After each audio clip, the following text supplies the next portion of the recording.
I've got a question for you. What is now the time for that you've been putting off? What is now the time for that you've been putting off? I'm Alex Iglesia, in case you are watching this post live, and I'm the creator of Being Epic and the Global Contribution Map. What have you been putting off that now is the time for? So I'm going to share a couple things in this conversation and hopefully be a bit interactive, or even after the event here, you can send me some messages and it'll be interactive that way. So a couple of things I want to talk about. Wrestling with pets. What's the adventure for you? Why I'm going to do everything wrong, and 4 thoughts about losing weight, W-A-I-T, and throwing away old excuses. So the first thing is, it's January. It's the end of January 2018, and it's been 4 months since my dad passed away in September, where I was for a number of months supporting his transition. It's only been 4 months. I was just thinking about that today. It's only been 4 months. So much has happened globally, in the United States, in my life. For the last 4 months, since I got to Boston in October, I've been successfully homeless. My wife and I, not wanting to settle in any particular place, and realizing that the cost of Airbnb it in furnished places is roughly equal to, in a short term, leasing a place and furnishing it. So we've been adventuring all over Boston. Well, she's been working in the city, and I've been working this way and through direct contact with my clients. We've pet sat multiple times in Harvard and Brookline, Jamaica Plain, North End.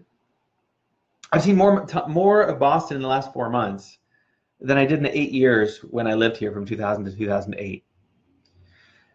But wrestling with pets. Hi, Therese.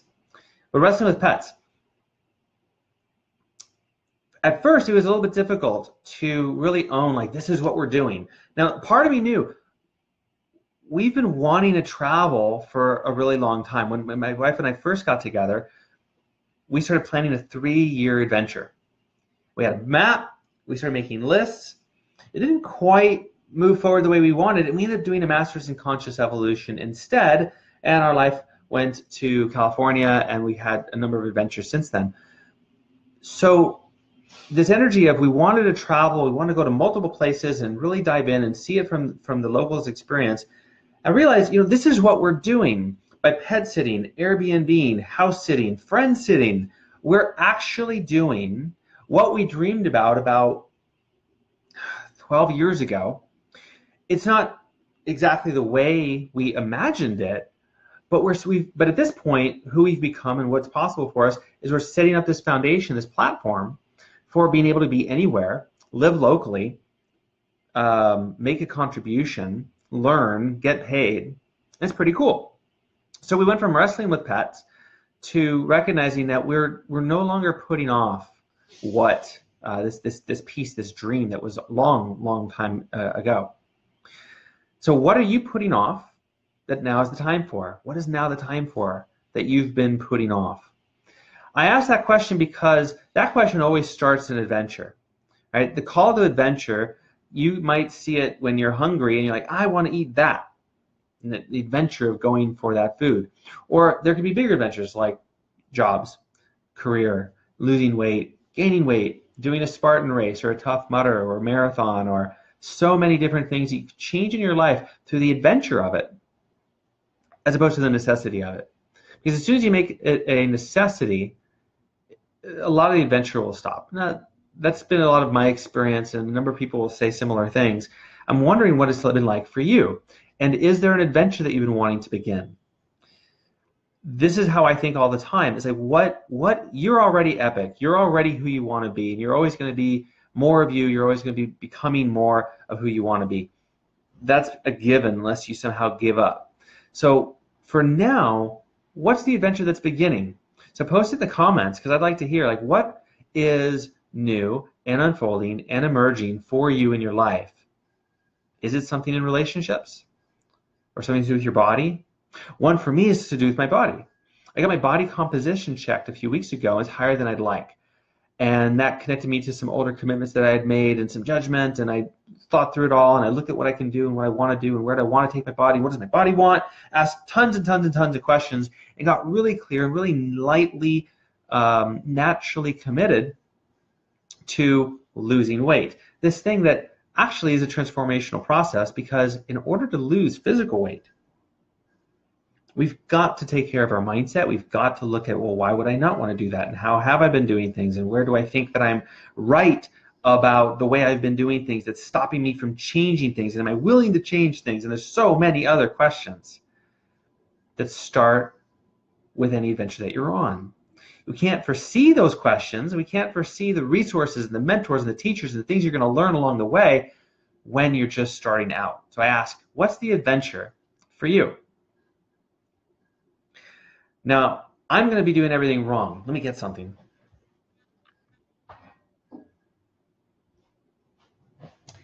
Thank you for letting me get that. I was talking to a friend earlier who is a brilliant listener, and we were talking, and I saw this mug, it's my wife's mug, and I said to him, you know what, there's something about the typical way of doing business that has never worked for me. I've never got my clients from typical ways of doing marketing. It's always much more intuitive and synergistic and fun and playful, and I show up and things happen. And I looked at this mug and I said, you know what, I just want to do something that's called "And So the Adventure Begins." And he said, that sounds just like you. So it was really, really nice. Now, I say this because the next thing that came out of my mouth was, I just want to do everything wrong. Because to lead a program or a training that's called "And So the Adventure Begins," if I'm not attached to it, doing that exact thing, then letting the seed, the inspiration of, oh, that. Hey, Keith. Wow, nice to see you. I haven't seen you in a while. The inspiration of doing that is like respond and ride the wave, just like surfing. Here comes a wave. I'm the one to see it. That wave's got my name on it. Start paddling, catch the wave or miss it or crash, ride it to its end, and then you go catch another wave, which is the opposite of how I've been immersed in business training for the last many, many, many years, where it's all about planning, know your thing, focusing. But that doesn't work for a lot of creative people. And as an out-of-the-box thinker and beer and doer, I just made another commitment today to just do things wrong. Wrong relative to the way that a lot of people say they need to be done. So what's your way of doing things that if you were to honor it, would allow you to look at losing the weight, the W-A-I-T. So where are you waiting? Where are we waiting? Where's someone who waiting that if you're willing to lose the weight would let you start the adventure, the next chapter? That would be really fun for you. So here's 4 thoughts about losing the weight and throwing away old excuses. If you've done mindset work, belief work, therapy, coaching, or a host of other change-inducing experiences, then you know that excuses can be a big problem. And the real interesting thing, I think, is that excuses aren't the problem. It's the thing that is generating those excuses is the problem. And that can be very subtle, very invisible, because the moment we touch it, we want to go eat. The moment we touch it, it generates an excuse. So here's 4 thoughts, 4 steps that I've been playing with and working with myself and clients for a while that I thought would be fun to share with you. Step 1, thought number 1, your global contribution. Now, I do a global contribution map. I draw out from you, what is your global contribution? What is the thing you're doing when you're just walking, talking, and being yourself that is a tremendous gift to the planet? And how are you being that and doing that already? Now, here's the trick. You don't need to have your map for this conversation, but I do encourage you to look at what is my global contribution. Now, I was talking to someone about retreats, and I have a group on LinkedIn called Global Retreats, and I said, my first retreat was in Marin, California, and it's called Cupcake Vision Quest. It was a retreat. It was on the planet. I'm a global retreat leader. And we laughed about it. So the thing is, there's a certain calling, desire, need for a lot of people, especially visionary, creative, entrepreneurial people who want to make an impact. And yet at the same time, there's a certain struggle. And there's a lot of reasons for that struggle. Can't go into all of them right now. But one of them is a lack of acceptance or allowance of what your contribution is. And we often need to have some words to point to it. The problem is that oftentimes, if we're very creative and very generative and we like to have multiple projects going on at once, we love to learn, that having one single statement or one set of words to capture your purpose or your global contribution feels limiting. So we need a different way to do it. So the question of what is my global contribution is a great starting place, because you can do that any day. You're going to be having breakfast and ask, all right, I'm having breakfast. What's my global contribution? Well, obviously right now it's to eat this breakfast to nourish myself. Okay, great. And you can play with the question throughout the day and get more and more and more information and awareness and intuition. You can get into flow with what's truly yours to do much more readily than if you're trying to figure it out, which has been something that has wasted lots and lots of time and caused lots and lots of waiting for me and my clients and the groups that I've worked with. So this is something that I can speak with a lot of enthusiasm. What is your global contribution? Recognize that even if you don't know the words for it, you're being it already. You can't not be it. You can just get clarity about it and own it and do the work to accept it. Step 2, thought number 2, do nothing. Do nothing. Right? If you're eating breakfast, you're like, what's my global contribution? Well, right now it's to eat breakfast, and it sort of energizes your body. Well, in that moment, there's nothing to go do. You know why? Because you don't have any clarity that there's something to do. Now, if you had clarity to do it, then do it, or put it on your calendar, or call someone. But if you don't have the clarity to do it, why suffer? Why struggle? Again, I've done this a whole lot. Maybe you have too, where you're looking for clarity, and then you're wasting time, stressing, struggling, when you don't need to be. You might just want to appreciate the picture and relax and take a breath in that moment. Hey, Andy. Hey, Andrew. So after doing nothing, step 3 is get clarity. Now, you might already know, I'm going to do this thing. I've got a webinar later. I've got a meeting to lead later. I've got this conversation to have. I need to do my writing. You might have things to do on your agenda. So there's clarity. You can step into those contexts and that clarity and tackle it, enjoy it. You can resist it the whole time through. But step 3 is getting clarity, because just like with this mug, something clarified in me when I saw this in the context of the conversation I was having. And so the adventure begins. The clarity of what was true for me, that I would just love to lead a program that's called And So the Adventure Begins. Now, who's that for? What's it about? What are we going to do? Well, that's got its own life to it, right? That's a completely different approach than typical problem solution approach, which is great on its own terms for people who think that way. So back to the mug. So when I saw this, I got a dose of clarity, and I started to be able to speak about it with clarity, and that led to step 4. What can you do? What can you do? What can you do? So what can you do? And is there any clarity that you've been getting so far as I've been talking and sharing my global contribution with you? Which, by the way, is anywhere that you're trapped, hang out with me. We'll change that. We'll get you untrapped.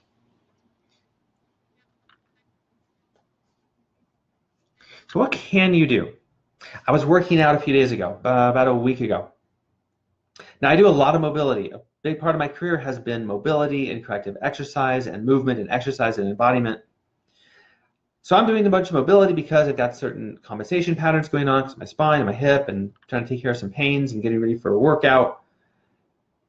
And I caught myself thinking, what else can't I do?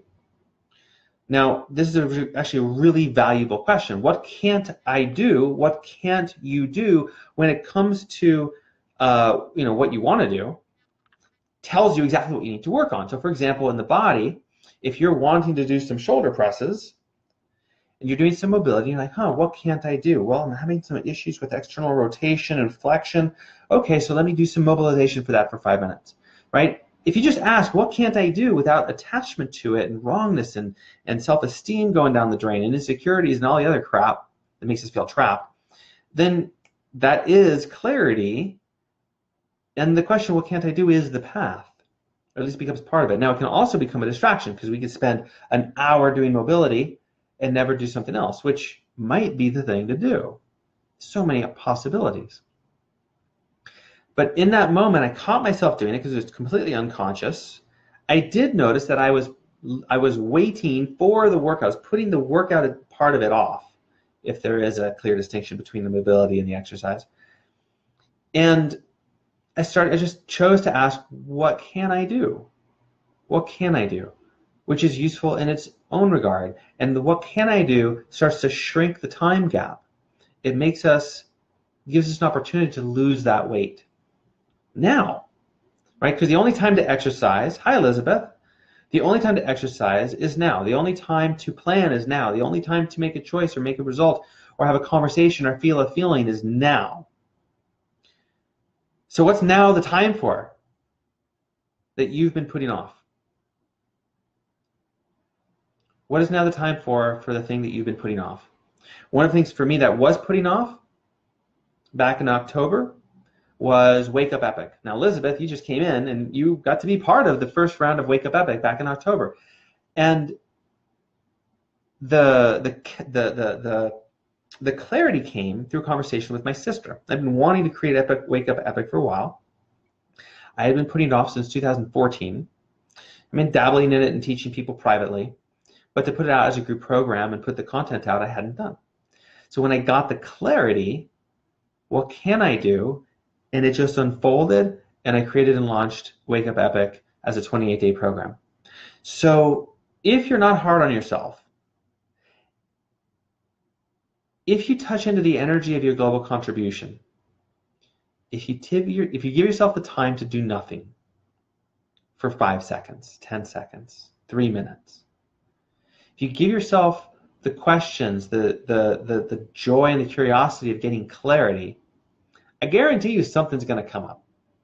Even if it's like, go binge Netflix, go eat some ice cream, go eat some greens, go watch a YouTube video on food. If losing weight, literal weight, is part of what you'd like to lose the weight for, W-A-I-T. So what have you been inspired by? I'd like to know. Post in the comments. Thanks, Andrew. Nice to see you and read you. Post in the comments, what have you been inspired by? What clarity are you getting? What can you do? And just to take that one step further, what can you do that you haven't acknowledged? Right? Can you just start running? I used to do a lot of mobility before running, again, because of a number of issues, because I would get hurt in some way, or if something would get hurt if I did too much running. I got bow-legged knees, I got some funky ankles.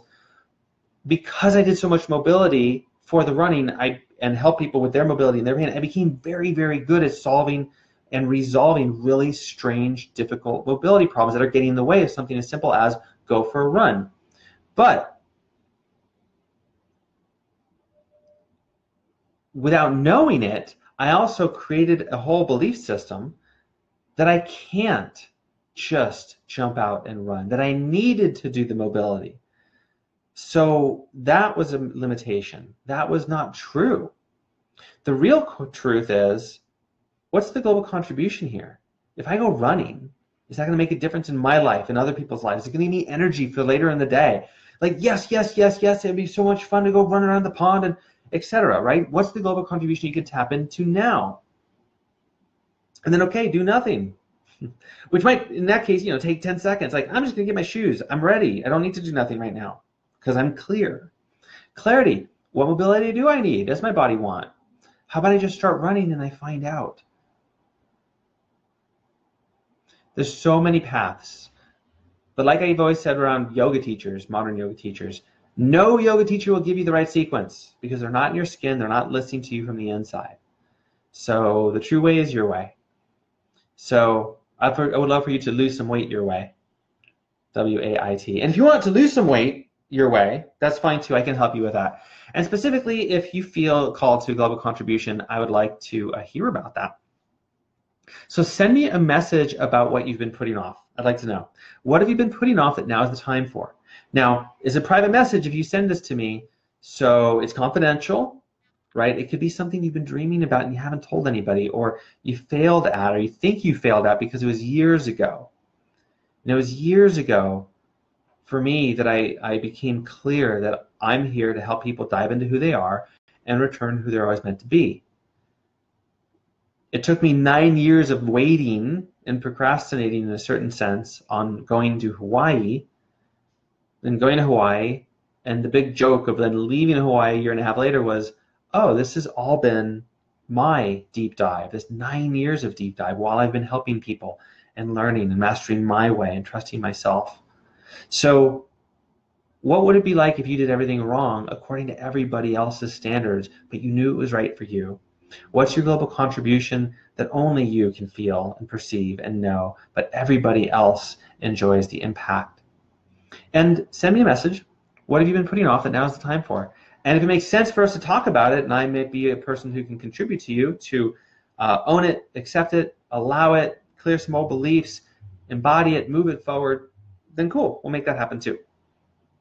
So thanks for being here. Andrew, I agree. Thanks for loving to lose the weight. It's a great procrastination buster.